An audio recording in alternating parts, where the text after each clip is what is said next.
I'm Sammy, and today I want to talk about living cyclically, specifically in a linear world or a world that we perceive to be linear. I think it's important to make that distinction because the world is as we understand it, and yeah, the change in perspective can make a huge difference. Viewing life cyclically instead of linearly is really important.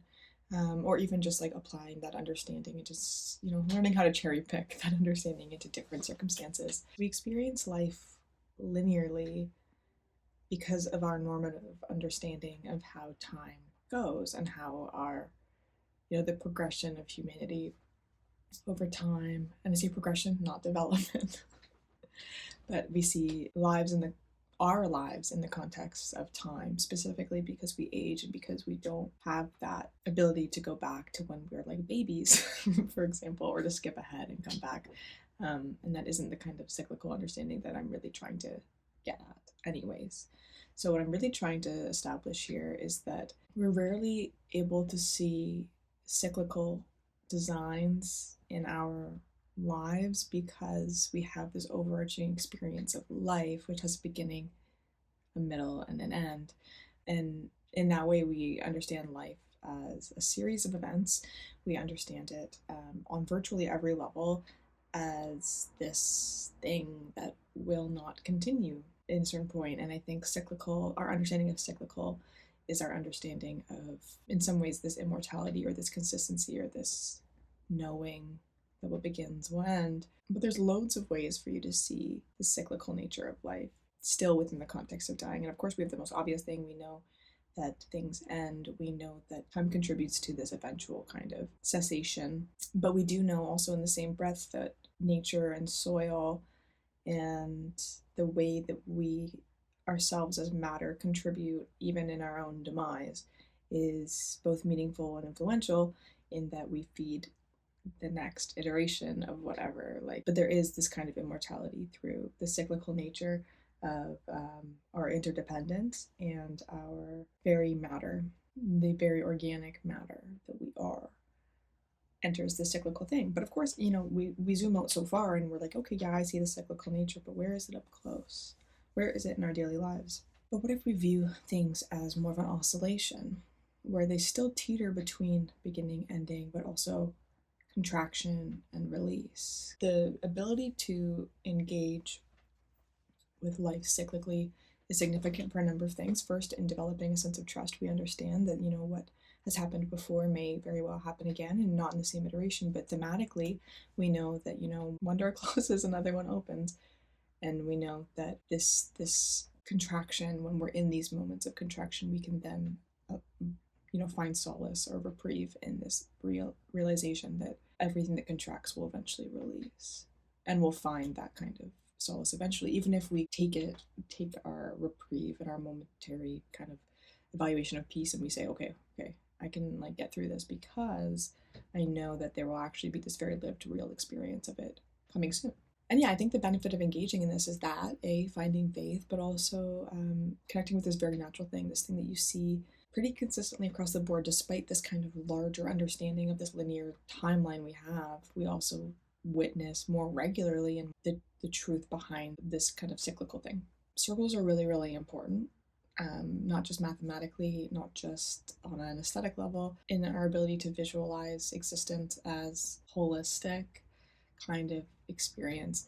And it finds itself at every level of being, right? We find ourselves, this abstract beginning end, this cyclical, what goes around comes around every time. But we also see it in, beyond mathematics. The circle has become, either deliberately or subconsciously, this kind of sense of divinity. Because you have this holistic understanding, we view the circle as cosmos, because what other way to understand it? This is the shape of the heavens, is what Aristotle said. And the reason that is because, our understanding of the sky and our understanding of what we have is really just this kind of expansive, ever-expanding circle. The easiest way to connect with the natural rhythm of life is to look to nature, to look at the cyclical rhythm, to look at the heartbeat, to look at the wind, to look at the waves, to look at the consistency of nature. It's like clockwork, except it does not need to be wound, it only needs to be witnessed. And I think the important part about living cyclically is really this, attunement.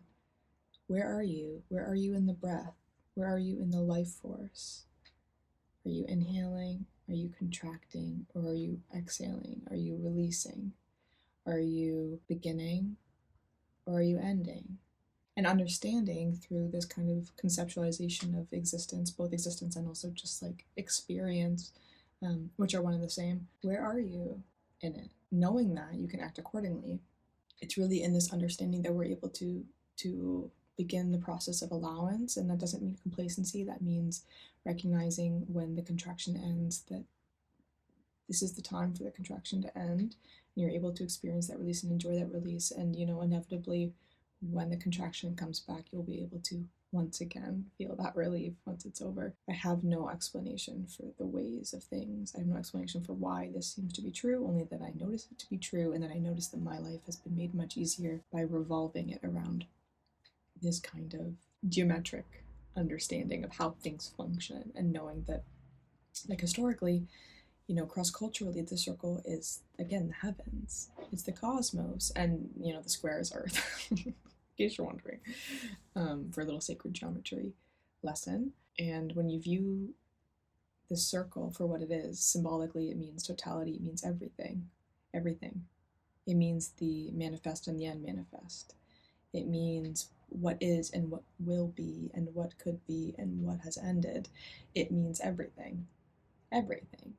And when you begin to understand that this everything is truly everything, you really are able to establish a world in which all of the pain and all of the suffering and all of the joy and love and magic all exist in the same space and are experienced by the same thing, which is you.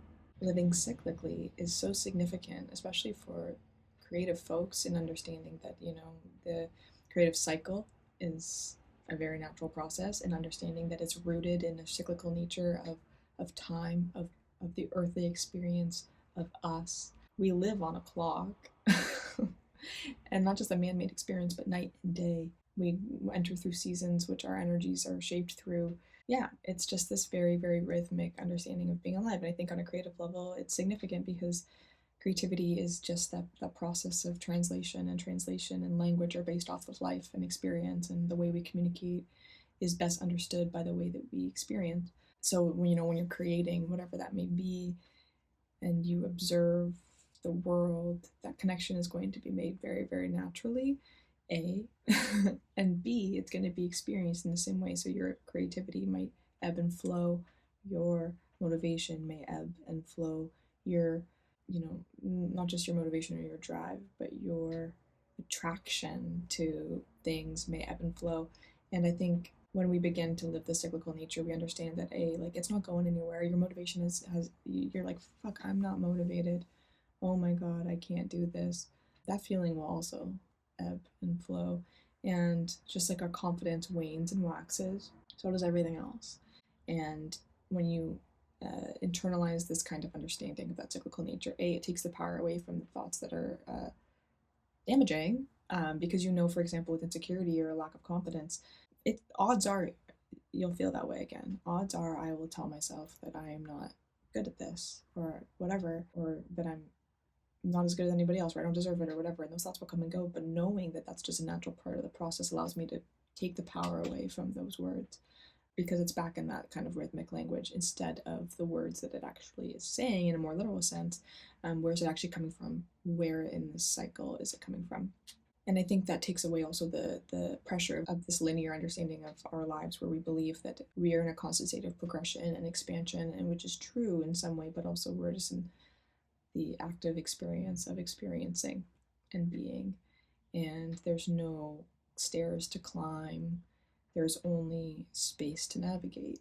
Living life cyclically means living life as life is and as you are. The circle accounts for everything, so where are you?